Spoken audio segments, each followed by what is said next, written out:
नमस्कार जी। मैं एस्ट्रोधर्मन।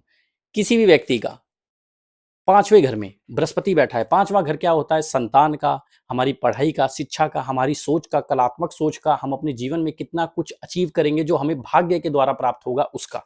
इस जगह पे अगर किसी का भी बृहस्पति बैठा है, बृहस्पति देव बैठे हैं, तो उस इंसान की लाइफ में बहुत अच्छे अच्छे रिजल्ट आने हैं।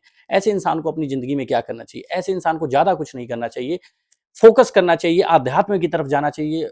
ऐसे इंसान देखा जाए तो बहुत उच्च सोच विचार के होते हैं। ऐसे इंसान के अपने परिवार से बहुत अच्छे रिश्ते होते हैं। साथ ही साथ ऐसे इंसान अपने जीवन में बहुत ही ज्यादा धन कमाते हैं। बट एक प्रॉब्लम इनकी लाइफ में क्या होती है? ये इंसान जब भी मांसाहारी शाकाहारी मांसाहारी बनेंगे, साथ ही साथ नॉनवेज वगैरह का कंजप्शन करेंगे, तो इनको प्रॉब्लम आएगी। इस जगह पे थोड़ा सा हमें ध्यान देना पड़ेगा, राइट। निशानियां देखी गई हैं, बृहस्पति पांचवें घर की निशानियां देखी गई हैं। ऐसे इंसान के दांत पीले होते हैं। घर में कोई टीचर हो सकता है या खुद ये टीचर हो। साथ ही साथ ऐसे इंसान के मित्र डॉक्टर हो सकते हैं, ज्योतिष हो सकते हैं, साथ ही साथ किसी बड़े लेवल के अधिकारी हो सकते हैं। काले कुत्ते को रोटी खिलानी है, मीठी रोटी। शिव जी की उपासना करनी है, पीपल को जल देना है। साथ ही साथ हर बृहस्पतिवार किसी 9 साल से छोटी बच्ची को आप पीली दाल दे सकते हो। आपकी लाइफ में जो भी प्रॉब्लम्स हैं वो खत्म होने के चांसेस बन जाएंगे। हालांकि पांचवें घर का बृहस्पति इतनी कोई मेजर प्रॉब्लम नहीं देता है, पर वो राहु और केतु के ऊपर डिपेंडेंसी है कि वो आपकी कुंडली और चार्ट में कहां बैठे हैं। अगर आप भी अपनी कुंडली दिखाना चाहते हैं तो हमसे जरूर संपर्क करें। नमस्कार।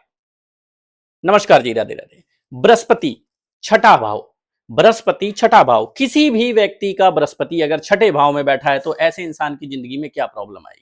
ये सबसे बड़ी मेजर प्रॉब्लम है। किसी भी इंसान का बृहस्पति अगर छठे घर में बैठा होता है, उस इंसान की जिंदगी में देखना कर्ज मिलेगा आपको, उसकी स्वास्थ्य से रिलेटेड प्रॉब्लम मिलेगी आपको। साथ ही साथ आप एक चीज नोट करोगे, उसकी कहीं ना कहीं शरीर में हड्डी टूटी होगी और कहीं ना कहीं चोट लगी होगी। ऐसे इंसान की लाइफ में कहीं ना कहीं आप नोट करोगे उसका सोना चोरी हुआ होगा।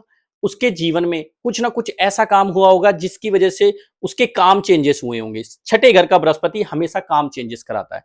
इस सिचुएशन में आप क्या कर सकते हो? अगर आपका भी बृहस्पति छठे घर में बैठा है तो आप एक काम करिए, किसी पीपल के पेड़ को देखिए और वहां पर जाके लाल धागा उस पे 7 बार बांधिए। अपने साइज का 7 बार लाल धागा लीजिए, उसको बांधिए और उसके बाद किसी भी शनि मंदिर में जाइए। अगर आपकी कुंडली में शनि चौथे घर में, 10वें घर में, 12वें घर में या दूसरे घर में बैठा है तो जाइए आप किसी भी मंदिर में, और मंदिर में जाने के बाद अपने जितना आपका वेट है उतने वेट का तेल दान करिए। आपको देखिए 11 दिन में प्रॉफिट हो जाएगा। अगर आपके शरीर में कोई भी प्रॉब्लम है तो वो भी दूर हो जाएगी। नमस्कार जी।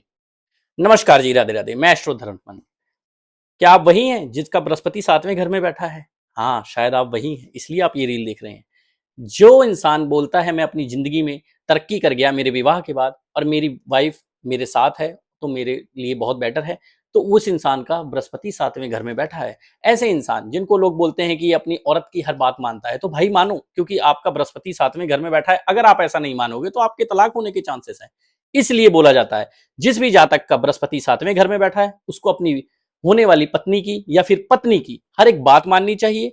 अपने बच्चों के, अपने परिवार के साथ जुड़ के रहना चाहिए, क्योंकि यहाँ शुक्र का घर है। शनि और शुक्र 7वें घर के मालिक होते हैं। इस सिचुएशन में ये प्रॉब्लम क्रिएट हो जाती है, जब बृहस्पति यहाँ बैठता है तो इंसान का माइंड डाइवर्ट होता है और वो अपने पार्टनर की बात सुनने की बजाय दूसरे की बात सुनता है और अपने आप में थोड़ा ईगोइस्टिक हो जाता है, जिसकी वजह से उसकी लाइफ में प्रॉब्लम्स आती हैं और वो अपने रिश्ते में प्रॉब्लम क्रिएट कर लेता है। इस सिचुएशन को सही करने के लिए हम आपको कुछ, किसी को उपदेश ना दें, अपने ज्ञान के, अपने अनुभव के बारे में ना बताएं, अपने जीवन के बारे में ना बताएं, किसी को कोई परामर्श ना दें। साथ ही साथ किसी भी जानवर को कभी मारने की कोशिश ना करें। पीला तिलक लगाएं चंदन का। साथ ही साथ जब भी आप अपने घर से निकलते हैं तो अपनी वाइफ की, अपनी पत्नी के हाथों से पानी पी के निकलें। और पानी पीने के लिए एक चीज याद रखिएगा, कांच का गिलास होना चाहिए, ना कि स्टील का या प्लास्टिक का। वो राहु से रिलेटेड है, वरना लाइफ में और प्रॉब्लम क्रिएट करेगा। ये बात ध्यान रखिएगा। अगर आपका बृहस्पति 7वें घर में है तो आपको अपनी होने वाली बीवी या फिर आपकी बीवी की हर एक बात माननी ही माननी है। नमस्कार जी।